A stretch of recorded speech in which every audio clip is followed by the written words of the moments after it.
ভারতের লোকসভা নির্বাচনের 543টি আসনের চূড়ান্ত ও আনুষ্ঠানিক ফল ঘোষণা করা হয়েছে। দেশটির নির্বাচন কমিশন ঘোষিত ফলাফলে দেখা গেছে, সরকার গঠনের জন্য কোনো দল একক সংখ্যাগরিষ্ঠতা পায়নি। ভারতের কেন্দ্রীয় মন্ত্রীদের মধ্যে জয় পেয়েছেন প্রধানমন্ত্রী নরেন্দ্র মোদী, স্বরাষ্ট্রমন্ত্রী অমিত শাহ, প্রতিরক্ষামন্ত্রী রাজনাথ সিং, সড়ক পরিবহন মন্ত্রী নীতিন গডকরি, পর্যটন মন্ত্রী কিষাণ রেড্ডি, ক্রীড়ামন্ত্রী অনুরাগ ঠাকুর, শিক্ষামন্ত্রী ধর্মেন্দ্র প্রধান, স্বাস্থ্যমন্ত্রী মানসুখ মান্দাভিয়া সহ বেশ কয়েকজন মন্ত্রী। তবে সামনের সারির কেন্দ্রীয় মন্ত্রীদের বেশ কয়েকজন হেরে গেছেন। উত্তরপ্রদেশের আমেথিতে সংখ্যালঘু বিষয়ক মন্ত্রী স্মৃতি ইরানি 1,60,000 ভোটের ব্যবধানে হেরেছেন কংগ্রেসের কিশোরীলাল শর্মার কাছে। ইলেকট্রনিক ও তথ্য প্রযুক্তি বিষয়ক মন্ত্রী রাজীব চন্দ্রশেখর কংগ্রেসের শশী থারুরের কাছে 16,000 ভোটে হেরেছেন। আবাসন ও নগর বিষয়ক প্রতিমন্ত্রী কৌশল কিশোর মোহনলালগঞ্জ হেরেছেন সমাজবাদী পার্টির প্রার্থী আর.কে চৌধুরীর কাছে।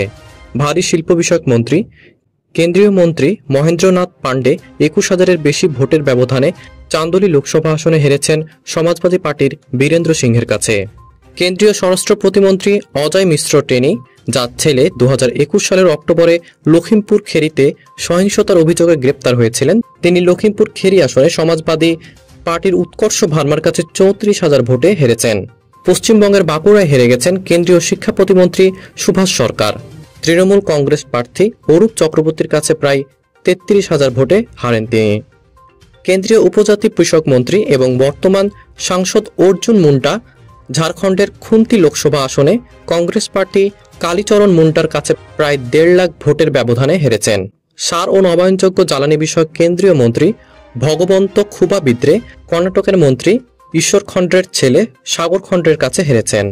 কৃষি ও কৃষক কল্যাণ বিষয়ক কেন্দ্রীয় প্রতিমন্ত্রী কৈলাস চৌধুরী রাজস্থানের বারমেরে হেরেছেন, ভোটের ব্যবধান প্রায় 4.5 লাখ।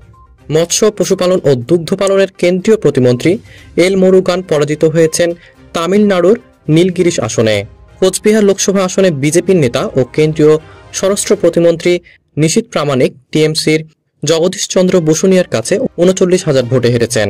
পশুপালন, মৎস্য ও ডেইরি বিষয়ক কেন্দ্রীয় মন্ত্রী সঞ্জীব বলিয়ান মুজাফফরনগর লোকসভা আসনে সমাজবাদী পার্টির হরেন্দ্র সিং মালিকের কাছে 24,000 ভোটের ব্যবধানে হেরেছেন। গত 19 এপ্রিল থেকে 1 জুন পর্যন্ত 7 ধাপে চলা এই নির্বাচনে ভোটার সংখ্যা ছিল প্রায় 97 কোটি। আর লোকসভার 543 আসনের বিপরীতে প্রার্থী ছিলেন 8,360 জন। 18তম লোকসভা নির্বাচনে বিজেপি নেতৃত্বাধীন জোট এনডিএ 293টি, কংগ্রেস নেতৃত্বাধীন জোট 232টি ও অন্যান্য দল 18টি আসনে বিজয়ী হয়েছে।